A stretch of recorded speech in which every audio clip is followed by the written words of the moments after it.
안녕하세요. 국립원센터 김소연입니다. 이번 영상에서는 최근에 지금 좀 심각해지고 있는 우리나라의 지금 코비드-19 바이러스 관련해서 일반인분들도 걱정이 물론 많으시겠지만 환우분들은 훨씬 더 걱정이 좀 더 많으실 거라고 생각이 돼요. 그래서 이제 어, 아직 근거가 완전하게 충분하진 않지만 최근까지 나와 있는 문헌 자료들 그리고 이제 뭐 전문가 의견들 이런 것들을 토대로 간단하게 이제 현재 현황, 그다음에 이런 코비드-19 관련된 위험 인자, 그다음에 백신에 대해서 간단하게 설명한 영상을 좀 만들어 봤습니다. 이제 급하게 만들다 보니까 영상 자료가 좀 막 영어로 그대로 쓰여져 있는 부분들도 있긴 한데 제가 설명드리는 거 보시고 일단 큰 줄기만 좀 이해하시면 될 것 같습니다.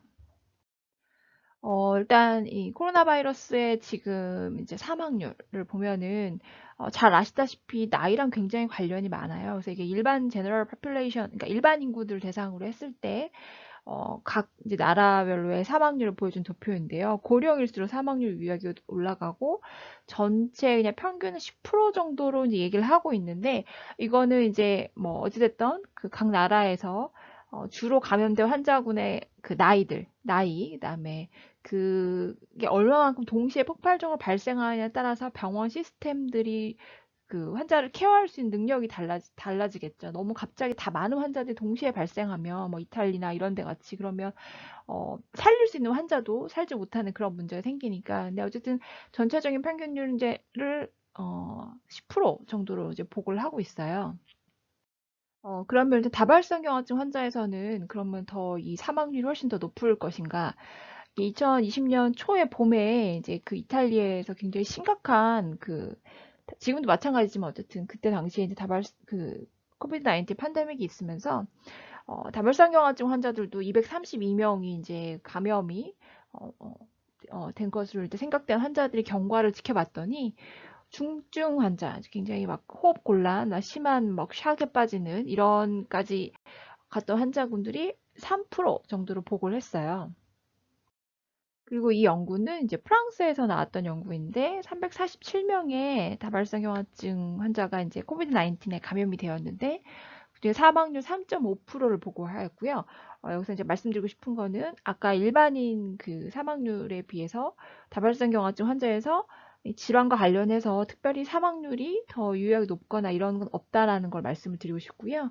그다음에 이 코비드 19 관련해서 이제 어떤 사람이 더 심한 감염이 생기느냐에 대해서 장애 정도, 그러니까 장애가 심한 그 환자가 잘 움직이지 못하는 환자, 고령 환자, 비만 환자, 그리고 기저의 심장 질환 이런 위험인자는 이거는 일반인들에서도 똑같이 잘 위험인자로 알려져 있는 요소들이거든요. 그래서 다발성 경화증 환자도 똑같은 위험인자 갖고 있고, 그리고 제일 중요한 거는 여러 가지 다양한 치료제들 있잖아요. 그 중에 뭐 이제 우리가 걱정하는 게 뭐 피타렉스, 그다음에 클라드리비, 램트라다 이렇게 그 높은 치료 효과를 보이는 약물들이 아무래도 면역을 많이 억제를 하다 보니까 좀 더 이런 감염 조절이 안 되는 게 아닌가 하는 걱정을 하고 있는데 이런 질환 조절 치료제들은 특별하게 심한 코비드 19과 연관이 없었다라고 이제 보고를 했어요. 그리고 이제 뭐 단편적으로 이제 환자들 하나하나의 그 경우를 이제 보고한 저희가 이제 케이스 보고라고 하는데요. 이제 각각의 약제들을 이제 사용한 환자들, 특히나 이제 뭐 램트라다 같은 경우에는 굉장히 그런 심한 그 치료하고 나면 심하게 면역을 억제시키는 뭐 클라드리빈도 그렇긴 하지만 특히나 램트라다가 그렇고 그다음에 빗세를 완전 소실시키는 이런 치료제들을 사용한 직후에 감염된 환자에서도 그렇게 크게 많이 굉장히 심한 케이스 보고가 없었다고 이제 얘기를 하면서 처음에는 우리가 굉장히 이런 약제 쓰는 환자는 굉장히 취약할 거다라고 생각했는데 오히려 뚜껑을 열어보니까 그렇지 않은 경우들도 많았다. 물론 이제 심한 핑거릴무드 같은 경우는 쓰다가 심한 환자도 있긴 있었지만 어쨌든 생각보다 우리가 걱정했던 것만큼 이 약제가 모두가 다 환자를 심한 중증 감염으로 유발하진 않는다구나라는 것 정도가 좀 알려졌습니다. 그래서 이제 그 이유에 대해 살펴보면 우리가 이제 코비드 19이 이제 심한 감염이라고 하는 거는 원래 이제 코비드 19 바이러스가 이제 우리 호흡기에 들어오게 되면 이제 바이러스에 이렇게 돌기 형성으로 되어 있는 이런 스파이크라고 하거든요. 그래서 이제 코로나라고 불리죠. 그래서 이제 그런 스파이크 단백질들이 우리 이제 그 호흡기 내 폐에 있는 이 AC 수용체라고 하는데 이제 결합을 하게 돼요. 결합을 하면 처음에 이제 주변에 이제 면역 세포들이 막 활성화가 되고 이 바이러스를 제거하기 위해서 막 림프구들이 처음에 이제 막 사이토톡식 림프구들이 막 활성화가 되는데 점점 시간이 지나면서 이 바이러스가 조절이 안 되고 증식이 되게 되면 이제 림프구들이 점점 피곤해지는 거예요. 그러면서 약간 림프구 감소증도 생기게 되고 그러면서 오히려 이제 다른 그 바이러스 증식에 대항하기 위한 우리의 이제 그런 다른 선천적 면역들이 막 대식구 같은 것들이 막 과활성화되면서 얘들이 막 염증성 물질들을 많이 분비를 하기 시작해요. 그러면 이제 폐가 원래는 이렇게 얇은 그물망처럼 그 공기가 통하는 그런 그물망처럼 돼야 되는데 여러 가지 막 물질들이 다 분비가 되면서 폐 안에 뭔가 그런 염증성 분비물들이 가득 차게 되니까 호흡이 안 되는 거고 그 외에도 이제 혈전 같은 것들을 잘 이제 혈관 안에 형성을 시키면서 이제 굉장히 환자분들이 중증 상태로 가게 되는 그런 기전을 갖게 돼요. 그래서 우리가 이제 다발성경화증 환자들에서 쓰는 그런 면역을 조절하고 면역을 이제 억제시키는 그런 치료제가 항상 이제 걱정하는 건 기회 감염이죠. 우리 몸을 방어할 수 있는 면역력을 떨어뜨리는 부분에 대해서 늘 걱정을 하는데 이게 아까 보여드린 것처럼 이 코비드 19의 이제 그런 심한 코비드 19 같은 경우는 오히려 과한 면역 반응이 오히려 문제가 되는 그런 거죠. 그래서 이런 치료제 덕분에 오히려 그런 심한 염증이 덜 생기지 않을까. 그래서 이러한 면역 조절 치료가 양날의 검 같은 그런 역할을 하지 않을까라고 이제 전문가들이 생각을 하고 있습니다. 그래서 처음에는 이제 코비드 19 바이러스가 막 출본을 했을 때 전문가들이 이런 다발성경 같은 치료제들을 다 그러니까 치료 중인 환자들도 감염되면 다 중단해야 된다고 막 이랬는데 앞서 말씀드린 그런 이유들 때문에 최근에 가이드가 좀 바뀌었어요. 그래서 일단 1차 치료제들은 심한 코비드 위험성이 거의 크게 문제 없을 거라고 생각이 되고 그래서 계속 치료도 유지하고 심지어는 그러니까 감염이 이제 팬데믹 사회에서도 계속 환자가 필요하면 치료 시작도 하고 왜냐면 다발성경화증 질환 조절을 하지 않으면 그로 인해 또 생기는 손실이 생기잖아요. 그렇기 때문에 코비드 19 위험성이 있지만 어쨌든 치료도 시작을 하고 그다음에 혹시나 환자가 감염이 됐다 하더라도 약물을 유지할 수 있는 것조차 유지해도 된다. 이렇게까지 얘기를 하고 있고요. 그 외에 이제 하이포텐시 드럭, 그러니까 높은 치료 효과를 갖는 약물에서는 좀 더 주의가 필요하지만 막 그런 심한 코비드 19 위험성이 그렇게 높을 거다 생각되진 않고 다만 이제 클라드립이나 렌트라다 같이 한번 이렇게 강하게 면역을 떨어뜨리는 약들은 아무래도 뭐 다음 사이클의 시기를 조금 조절한다든지 그러니까 이 환자가 감염이 있다라고 하면 잠깐 중단을 한다든지 오크렐부스 그러니까 B셀 세라피거든요. 결국 리투시마하고 이제 기전이 비슷한데 이런 빗셀을 강하게 억제한 약도 다음 사이클을 약간 잠깐 미룬다든지 뭐 이런 것들을 고려해 볼 수 있다. 이렇게 얘기를 하고 있습니다. 그래서 이제 코로나 바이러스 백신과 관련된 얘기를 하려고 하는데요. 지금까지 사실 인류가 이용해왔던 백신들은 먼저 이제 가장 대표적인 게 이제 사백신이라고 하죠. 그 바이러스를 비활성화시킨 상태에서 이제 투여하는 거. 이제 대표적인 게 이제 인플루엔자 그런 백신이고요. 그 외에 또 이제 그 바이러스를 약간만 약하게 해서 그래서 우리 몸에서 그 얘들과 싸우면서 면역 반응을 할 수 있게 하도록 그런 게 이제 생백신이라고 해요. 생백신은 이제 대표적인 게 이제 대상포진 예방접종, 그다음에 뭐 폴리오 바이러스 예방접종, 홍역 이런 것들이 생백신이거든요. 그래서 생백신은 사실은 이제 감염을 실제 일으킬 수 있기 때문에 환자한테서 좀 면역이 약화된 환자에서는 투여가 좀 주의가 필요하고요. 그 외에 이제 그 단백질의 그 바이러스의 일부 단백질 형태로 일부 단백질을 이렇게 조합을 해서 만들어서 이런 그 바이러스 조합된 형태의 투여가 돼서 이러한 단백질을 갖고 있는 바이러스가 들어오면은 이제 면역 반응을 일으키도록 만드는 게 이제 이런 단백질 이용한 백신이고요. 대표적인 게 그 자궁경부암 예방 그 접종이 이런 형태예요. 그래서 현재 요거는 지금 코로나 바이러스와 관련돼서 연구 중으로 알고 있어요. 노바백스가 아마 이런 형태일 거고요. 그다음에 지금 이제 가장 핫 이슈가 되고 있는 이제 화이자와 모더나 그 백신은 이제 메신저 RNA 백신인데요. 이거는 여지껏 인류에서 사용된 바가 없어요. 이거는 이제 이 코로나 바이러스의 겉 표면에 있는 이 돌기 단백질, 이제 얘가 호흡기에 가서 결합하는 데 굉장히 중요한 인자라고 했잖아요. 이 돌기 단백질을 만들어내는 이 메신저 RNA를 하나를 여기 안에다가 이제 지방 얘를 그대로 투여하면은 우리 몸에 들어오자마자 대부분 다 분해되거든요. 그래서 지방으로 이제 덮어가지고 투여를 하면 세포 내로 이제 들어가서 세포 내에서 이 메신저 RNA가 이제 단백질을 이런 돌기 단백질을 만들어내는 거예요. 이거는 그 만들어내는 건 다 똑같으니까 바이러스나 뭐 그래서 우리 몸 세포 내에서 이 돌기 단백질을 만들어내면 이제 우리 몸의 면역 세포들이 이상한 애들이 들어왔어 하고 이제 반응을 하도록 하는 그런 거고 그 다음에 이제 아스트라제네카하고 존슨앤존슨에서 지금 이제 개발하고 승인이 됐다고도 이제 들었는데 이거는 이제 이 마찬가지로 돌기 이 유전자에 대한 DNA 백신이에요. 그래서 원래 이제 DNA가 그 메신저 RNA로 바뀌고 메신저 RNA가 단백질로 가는. 그러니까 얘는 한 단계를 더 그 이전 단계에 DNA를 투여를 하는데 얘도 DNA를 바로 투여할 수가 없으니까 DNA를 이렇게 다른 형태의 바이러스로 씌운 거예요. 이걸 벡터라고 하는데 아데노바이러스 우리가 흔하게 감기를 앓게 될 때 이제 흔하게 앓게 되는 이 아데노바이러스를 증식하지 못하도록 처리한 다음에 그러니까 즉 이제 자동차가 있으면 이제 엔진이나 이런 거 다 뺀 거예요. 핸들 이런 거 다 빼고 차 모양만 이렇게 겉에만 씌워가지고 이 DNA를 이렇게 안에 있어서 이 상태로 접종을 하게 되면 이것도 마찬가지로 세포 내로 들어가서 이제 그 핵에 가서 다시 메신저 RNA로 바뀌고 다시 얘들이 다시 이런 스파이크 단백질을 만들어내는 이런 형태의 예방 접종이고요. 사실 이 두 가지 타입은 사실 인류에서 아직까지 사용된 바가 없습니다. 이번이 처음이에요. 네, 이런 상태의 예방 접종입니다. 이게 다시 한번 그걸 설명한 건데요.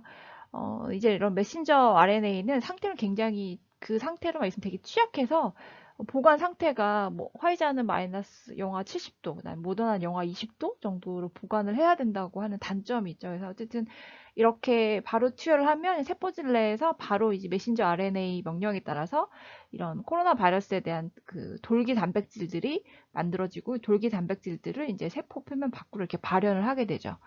이거는 이제 그 DNA에다가 벡터, 아데노바이러스란 벡터를 이렇게 씌워서 투여를 하게 되면 이게 이제 세포질 내에서 결국은 다시 메신저 RNA가 되고 대신 얘는 이제 장점이 이 한 단계를 거치긴 하지만 장점이 이제 보관이 용이해서 실험 보관도 가능하다라고 해요. 그래서 이렇게 해서 이 돌기 단백질을 만들어내는 이런 형태로 이 돌기 단백질이 이제 밖으로 나오고 면 결국 우리 몸에 이제 면역 세포들이 낯선 물질들이 들어왔다라고 해서 이런 단백질에 대한 면역성을 키우게 되고 실제 이제 코로나 바이러스가 들어오게 되면 학습된 애들이 가서 효과적으로 얘들을 제압할 수 있게 되는 거죠. 그래서 그동안 다발성경화증 환자에서의 이제 예방접종에 대해서는 사실 이제 문제가 되는 거는, 사실은 생백신 같은 경우는 이제 면역을 약화시킨 환자에서, 이런 생백신을 맞았을 경우에, 아까 말씀드린 것처럼 이렇게 실제, 그런 백신인데, 그 바이러스인데 약화만 시킨 백신이 혹시나 몸에서 감염을 유발할 수 있기 때문에 이제 면역 그 치료 효과가 면역을 많이 억제시키는 약제 투여 환자는 생백신 투여하지 말라. 뭐 특히 대상포진. 그래서 이제 치료 전에 우리가 홍역 항체가 있는지 대상포진 그 수두 항체가 있는지 이런 것들 다 검사를 먼저 하고 그다음에 필요한 경우에는 주사를 맞고 약을 시작을 하죠. 근데 또 그리고 또 문제가 되는 거는 이제 이런 면역 억제 치료제 중에서 이제 면역력을 많이 떨어뜨리는 애들은 그런 예방 접종을 맞아도 그거에 그 활성화되는 면역 세포들이 이제 반응을 해야 되는데 그런 애들이 이제 기능을 못 하니까 그 예방접종의 예방접종을 맞은 효과가 별로 안 생기는 그런 문제가 좀 주로 제시가 되고 특히 이제 문제가 되는 게 B셀을 완전히 소실시키는 뭐 맙테라라든가 그다음에 램트라다 같은 경우도 그렇고 이제 그런 약제들은 안 생기는 거 아니냐 이제 이런 문제들이 제일 문제가 됐었고 또 이거는 이제 막 그 일반적으로는 흔치는 않지만 간혹 이런 걸로 인해서 우리 몸에 어떤 면역 반응이 일어날 때 이제 우리 몸을 공격하는 나쁜 면역 세포들도 같이 활성화가 되면서 혹시 질환 활성도가 올라가지 않냐 뭐 이런 부분들도 좀 약간 그런 컨선이 있지만 사실 이제 지금까지의 다발성경화증 환자에서 예방접종은 아까 말씀드린 것처럼 생백신 사용하지 않도록 하는 것과 그 외에는 질환 자체와 연관해서는 그 문제가 없는 것으로 해서 이제 예방접종을 맞아라. 그리고 특히 이제 그 높은 치료 효과를 갖는 약물을 사용할 수 있는 환자들은 미리 예방접종을 다 필요한 예방접종을 다 하라는 게 지금까지의 권고였어요. 네, 정리하자면 다발성경화증 환자에서 질환 때문에 코비드-19 감염이 심한 감염이 생긴다에 대한 근거는 없습니다. 그리고 이제 그런 질환 조절 치료제들이 좀 문제긴 한데 어찌됐든 저희가 처음에 걱정했던 것보다는 분명히 이런 질환 조절 치료제, 뭐 특히나 이제 그런 높은 치료 효과를 보이는 약물들조차도 어, 그렇게 심한 감염을 다행히 유발하진 않았지만 어쨌든 그래도 좀 주의는 감염된 환자에서는 주의가 필요합니다. 그래서 이제 다발성경화증을 앓고 계시는 환자분들은 일단은 가능한 감염이 되지 않도록 많은 주의가 좀 더 필요할 것 같아요. 그래서 어, 마스크도 항상 잘 끼시고 사람이 많은데도 피하시고 이제 손도 항상 깨끗하게 씻고 이제 이런 것들을 좀 주의를 하셔야 될 것 같고 그다음에 이제 질환 이런 높은 치료 효과를 보이는 약물들을 쓰는 걸 주저한다거나 쓰던 걸 중단해서는 절대 안 되겠죠. 왜냐면 물론 이제 코비드 팬데믹이긴 하지만 이런 질환 조절 치료를 통해서 우리가 얻는 효과가 굉장히 크거든요.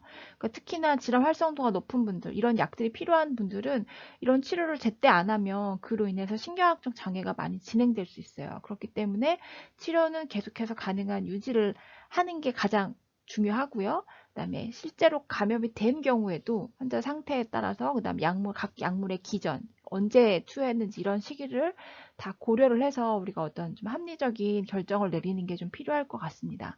그리고 이제 예방접종과 관련해서는 이제 기전을 고려했을 때는 이게 뭐 아까 말씀드린 그런 기전, 그러니까 메신저 RNA, 그러니까 돌기 단백질에 대한 메신저 RNA, 그다음 DNA이기 때문에 뭐 예방접종을 통해서 우리가 뭐 감염의 위험성이 증가될 그런 위험성 걱정은 안 해도 될 것 같은데 문제는 이제 이게 단기간 6개월간의 효과와 안전성은 굉장히 좋았긴 했는데 이제 장기간의 그런 안전성은 아직은 모르겠고 그다음에 이 치료 예방접종 효과가 얼마만큼 지속될지도 아직은 좀 불투명한 상황이고 그다음에 일반인들한테서 지금 건강한 일반인들 대상으로는 큰 문제가 없었지만 이런 다발성경화증을 같은 자가면역 질환을 앓고 있는 환자들에서의 안전성은 사실은 아직은 모릅니다. 그래서 이 부분에 대해서는 앞으로 이제 더 많은 근거 자료가 필요한데 어찌됐든 이제 서구 전문가들은 이제 다발성경화증 환자에서 이런 백신을 적극적으로 권장을 하고 있고요. 뭐 심지어는 B셀 세라피를 받고 있는 그러니까 마테라 같은 오크레브스를 받고 있는 환자에서도 항체가 잘 안 생길 수 있지만 그래도 생길 수도 있으니까 치료를 고려를 하고 그다음에 이제 뭐 램트라다나 이런 약제도 이제 가장 면역력이 그러니까 약제 투여하고 한 2달이 제일 많이 떨어져 있잖아요. 그 시기를 피해서 이제 맞는 걸 고려를 하는 게 좋겠다. 그리고 실제로 코비드-19 그 감염이 한번 있었던 환자에서도조차 이런 면역 반응을 증강시키는 목적으로 예방 접종을 해보는 게 좋겠다. 이렇게 이제 권장을 하고 있어요. 아직 근데 지금 국내에서는 지금 사용이 안 되고 있는 상황인데 그러고 해서 좀 답답한 부분, 걱정되시는 부분도 있지만 또 한편으로는 이제 서구에서 이렇게 많은 환자분들, 그다음 일반인 분들이 좀 더 많은 이런 예방 접종을 통해서 많은 경험과 근거 자료가 축적이 되면 우리가 좀 더 이제 안심하고 맞을 수 있을 것이라 기대를 하고 있고요. 그리고 이제 결국 이게 지구 전체의 문제잖아요. 그래서 결국 지구 전체의 사회에 이런 코비드 팬데믹 상황이 좀 조절이 되면 어찌됐든 우리 환자들한테서도 실제로 예방접종을 맞지 않다 하더라도 감염의 위험성이 좀 낮아지는 거기 때문에 앞으로 좀 얼마가 걸릴지는 모르겠지만, 지금까지 잘 견뎌오고 계시고, 우리도 앞으로 더 계속 지속적인 희망을 갖고 끝까지 화이팅 하는 것을 하겠습니다. 네, 감사합니다.